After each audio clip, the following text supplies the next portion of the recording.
Sahabat Delima yang terkasih, firman Tuhan yang menjadi khotbah pertanggiangan pada minggu ini tertulis dalam kitab 1 Samuel pasal 2 ayat yang pertama sampai dengan ayatnya yang ke-10. Demikian bunyinya.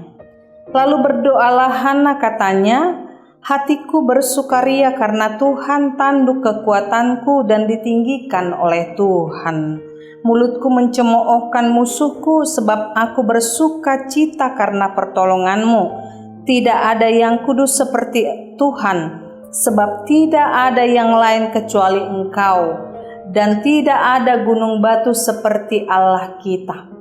Janganlah engkau selalu berkata sombong, janganlah caci maki keluar dari mulutmu, karena Tuhan itu Allah yang Maha Tahu. Dan oleh Dia perbuatan-perbuatan diuji.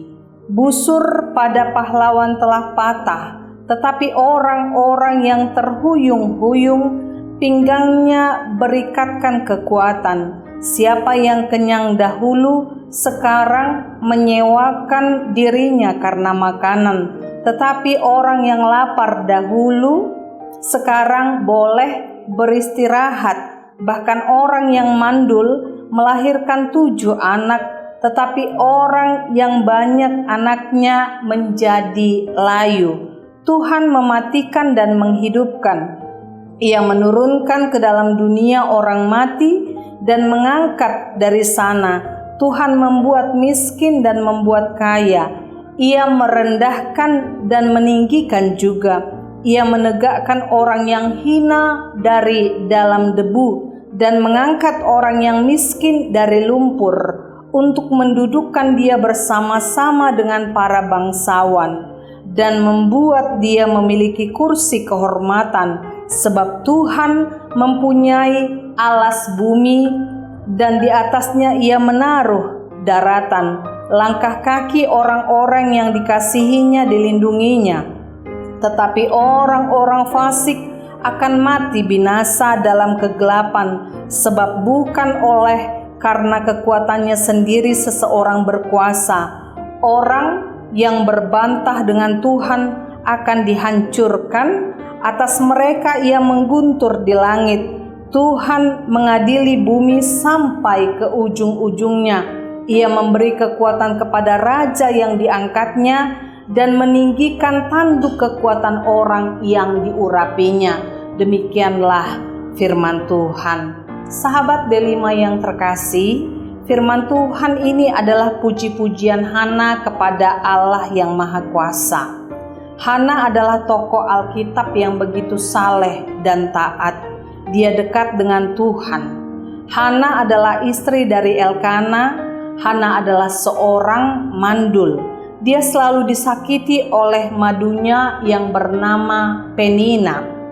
Penina selalu menghina Hana karena Hana tidak melahirkan anak dari Elkana. Firman ini menggambarkan ucapan syukur Hana karena Tuhan telah menjawab doanya.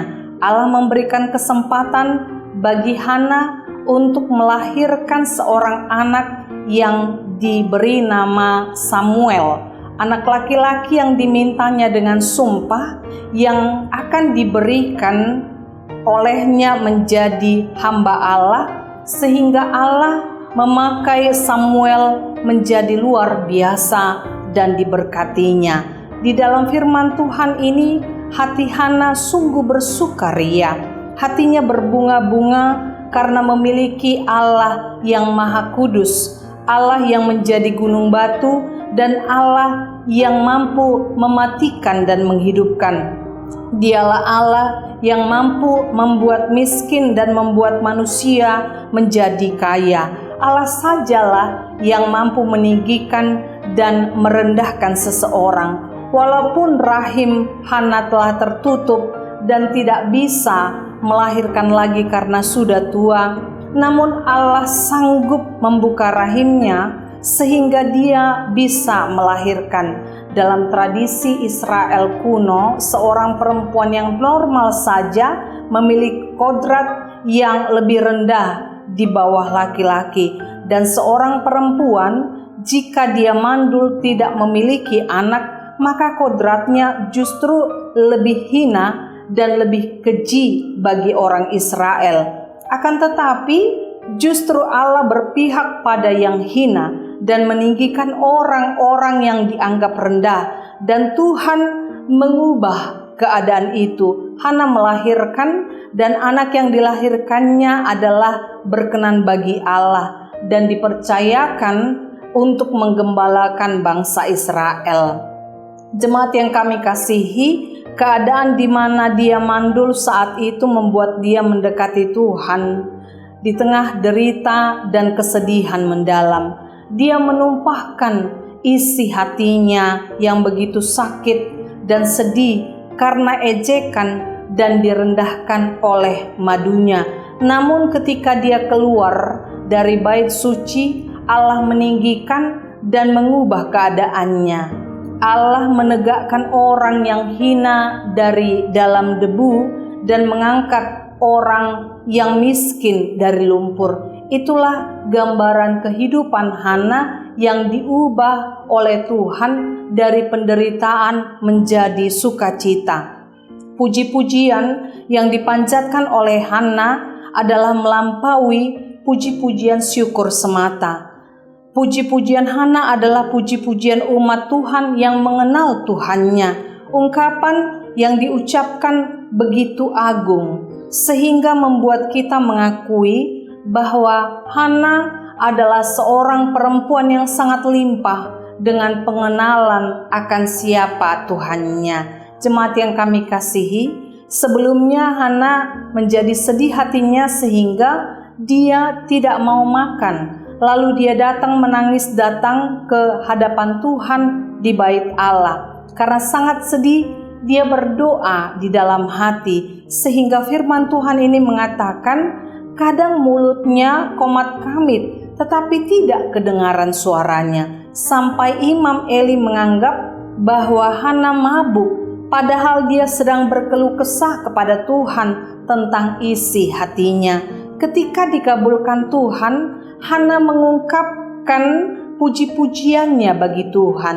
Tuhan memperhatikan setiap jeritan hati Hana. Lalu Hana memuji Tuhan. Dia melahirkan Samuel yang adalah seorang imam, dan Tuhan memakai Samuel menjadi luar biasa. Jadi Hana ini tahu kemana dia harus berkeluh kesah, kepada siapa dia harus mengungkapkan kegundahannya dan kesedihan hatinya. Kepada suaminya dia tidak mendapatkan jawaban, dan Hana bercerita kepada Tuhan karena dia merasa hanya Tuhanlah yang bisa mengenal dan bisa menjawab seluruh pergumulannya. Dia menjerit kepada Tuhan, ada kepuasan dalam hati Hana. Sahabat Delima yang terkasih, dia mengungkapkan kebaikan Tuhan yang telah mengangkatnya dari keadaan terhina di mata manusia menjadi terhormat. Puji-pujian Hana ini menggambarkan ucapan syukurnya karena Tuhan menjawab doa-doanya. Puji-pujian Hana sesungguhnya melampaui puji-pujian seorang perempuan yang memperoleh seorang anak. Puji-pujian Hana adalah puji-pujian umat Tuhan yang mengenal Tuhan. Hana menunjukkan bahwa dia adalah seorang yang benar-benar bersuka cita karena Tuhan sudah menjawab setiap keluh kesah, setiap penderitaan, dan setiap kegundahan hatinya. Tuhan mengadili sampai ke ujung bumi, dan inilah yang terlihat dalam nats firman Tuhan ini. Dan dia katakan bahwa Tuhan yang memberi kekuatan bagi setiap orang percaya yang memohon kepadanya. Jemaat kami yang terkasih, hal pertama yang dikatakan dan dinyatakan oleh Hana adalah bahwa Tuhan adalah sumber kekuatannya. Tidak ada yang kudus seperti Allah. Tidak ada yang lain kecuali Engkau. Itu jelas sekali diungkapkan Hana dalam puji-pujiannya di nats firman Tuhan pada saat ini. Hanya Tuhan yang mampu melindunginya. Hanya Tuhan yang mampu memberikan keadilan bagi Hana. Dia mengenal Tuhan, dan dalam pujiannya disampaikan bahwa Tuhan akan menilai setiap kekuatan manusia. Dalam ayat yang ketiga terlihat bahwa Hana mengingatkan untuk tidak berbicara berlebihan. Segala ucapan sombong, segala pikiran yang terlalu membanggakan kekuatan sendiri akan dikoreksi oleh Tuhan. Tuhanlah yang memahami sampai di mana kekuatan manusia. Oleh sebab itu, Dia juga akan mengajarkan kerendahan hati kepada orang yang mengenal dirinya terlalu tinggi. Siapa yang menilai dirinya terlalu tinggi, melampaui kenyataan yang ada, akan direndahkan oleh Tuhan. Seorang yang sombong akan direndahkan oleh Tuhan agar dia tahu bagaimana memberikan penilaian yang tepat tentang kemampuan dirinya sendiri. Kesombongan adalah awal kehancuran dan akar dari segala macam dosa dan pemberontakan. Orang sombong sudah pasti sangat ketus, angkuh, dan perkataannya juga kasar, penuh dengan cacian. Orang yang sombong hatinya juga penuh dengan iri hati dan kedengkian. Ini adalah satu rangkaian yang tidak dapat dipisahkan. Orang yang sombong seperti Penina tidak mungkin mengasihi sesamanya. Maka jangan heran orang yang sombong sering begitu jahat, penuh dengan nafsu kedengkian. Di ayat yang keempat dikatakan tentang busur, para pahlawan telah patah. Busur adalah senjata yang digunakan dalam peperangan, simbol kekuatan militer dan keperkasaan. Namun celaka sekali manusia yang mengharapkan kepada busur, karena hanya Tuhanlah sumber kekuatan dan kemenangan.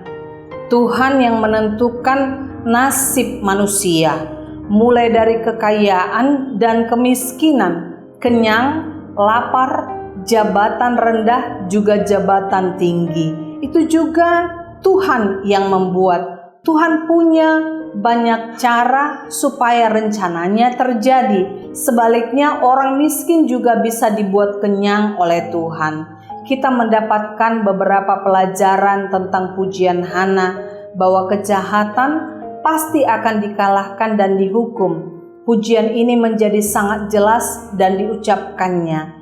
Janganlah kamu berkata sombong, dan janganlah caci maki keluar dari mulutmu. Yang pasti melalui pengalaman pahit yang dialami Hana, kita tahu bahwa perbuatan yang dilakukan oleh Penina itu adalah sangat jahat di mata Tuhan. Nyanyian Hana juga berisi tentang nubuatan Allah. Ini juga berisi tentang pujian nubuatan. Di saat kita memiliki pergumulan berat dan seolah tidak ada jalan keluar, tentu kita merasa hidup kita gelap. Namun bila jalan keluar terlihat di depan mata, ketika pergumulan berat terjadi dalam kehidupan kita, tentu kita akan merasakan sukacita yang luar biasa. Sukacita itulah yang dialami Hana ketika Tuhan menjawab doanya. Pengalaman rohani Hana mengubah keadaan hidupnya. Dia meyakini bahwa tidak ada yang mustahil bagi Tuhan. Itulah yang dia imani oleh Hana, seorang yang mandul, yang sudah tua dan mustahil untuk mendapatkan keturunan. Meski keadaan seolah terpuruk dan bahkan ejekan Penina membuat dia rendah, namun Tuhan pada akhirnya membungkam mulut Penina. Justru penderitaan dan rasa malu yang dialami oleh Hana berganti menjadi penuh semangat karena Allah berkarya sangat besar dan dahsyat di dalam kehidupan Hana. Penderitaan itu berganti menjadi sukacita. Hana dikaruniai seorang anak, dan atas kebaikan Tuhan, Hana menyampaikan puji-pujiannya kepada Tuhan. Apa yang dialami oleh Hana bisa saja dialami oleh setiap orang percaya. Bisa saja kita mengalami banyak masalah, kita memiliki banyak sekali pergumulan hidup yang besar yang tidak mampu kita selesaikan. Namun sama seperti Hana, seperti itu jugalah kiranya setiap orang percaya bisa mengalami pertolongan Tuhan. Hana tetap dekat dengan Tuhan meski dia dalam keadaan terpuruk, tidak dianggap, dan bahkan ketika dia sudah menemukan jawaban dari apa yang dirindukannya sangat lama, dia tidak menjadi lupa dan senantiasa mengingat siapa Tuhan dalam kehidupannya yang dapat mengubah ratapan menjadi tarian, duka menjadi sukacita, tangisan menjadi tawa. Dan bagi kita pun tetaplah berseru kepada Tuhan. Dia akan memberi jalan keluar sebab semua bersumber hanya dari anugerah-Nya. Doa mengubahkan keadaan. Mungkin di dalam kehidupan kita pernah dihina, kita pernah dicaci dan dianggap tidak berguna oleh orang lain dan dunia. Tetapi ingatlah bahwa Tuhan mampu mengubah keadaan itu. Siapa yang menganggap kekuatannya besar tanpa harus mengandalkan Tuhan, dialah yang akan direndahkan. Namun siapa yang direndahkan, maka dia akan ditinggikan pada waktunya. Tuhanlah yang memberikan kita kelimpahan dan kekuatan, maka Tuhan jugalah yang sanggup membuat orang paling kaya sekalipun menjadi miskin dalam sekejap. Firman Tuhan ini memberikan kita angin segar bahwa Tuhan tidak akan pernah meninggikan hidup kita sekalipun mengalami kesusahan dan kesesakan dalam hidup ini, jikalau kita tidak bergantung padanya. Barangkali kita sering diremehkan ataupun disudutkan oleh lingkungan karena kekurangan dan kelemahan kita, namun hendaklah kita tetap tabah dan berseru kepada Tuhan di dalam tangan pengasihan-Nya, sebab Dia akan menaikkan orang-orang yang dianggap rendah dan Dia akan meninggikan orang-orang yang lemah, miskin, dan tidak berdaya menjadi berharga. Jadilah seperti Hana yang walaupun hidupnya dihina namun tetap dalam ketabahan, karena ketabahan adalah sebuah sikap yang aktif, yang bersedia berjalan maju dan memperjuangkan